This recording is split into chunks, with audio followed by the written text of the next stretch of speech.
তোমার রব কি বলে জানো? তুমি যাকে আমার চাইতে বেশি ভালোবাসবে, আমি তাকেই তোমার কাছ থেকে দূরে নিয়ে যাব আর তোমাকে বড্ড একা করে রাখবো। তিনি আরো বলেন, কখনো বলবে না যে তাকে ছাড়া আমি বাঁচবো না, কিন্তু আমি তোমাকে তাকে ছাড়াই বাঁচাবো। পিছনে সব আবেগ কেড়ে নিয়ে তোমাকে দিব্যি সামনে এগিয়ে নিয়ে যাব। তুমি কি দেখো নি, ঋতুরাও যে 2 মাস পর পর বদলাতে থাকে, ছায়া দেয়া গাছের পাতাও তো শুকিয়ে যায়, আর যখন সবর হারিয়ে ফেলে তখন ঝরে পড়ে। কিন্তু তোমার রব তো ধৈর্যশীল ও পরম দয়ালু। তিনি তো সেই ঝরে যাওয়া পাতার ঢাল থেকেও সবুজ পাতা গজান। তুমি কি দেখছো না তোমার স্রষ্টার এই নিদর্শন?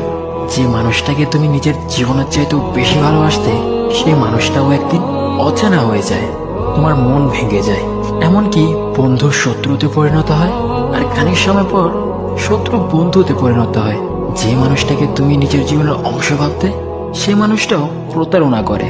বুঝি না, এত কিছু হওয়ার পরেও তুমি তোমার রবকে বাদ দিয়ে সেই মানুষগুলোর উপরই ভরসা করো, যারা তোমাকে প্রতিনিয়ত কষ্ট দিয়েছে।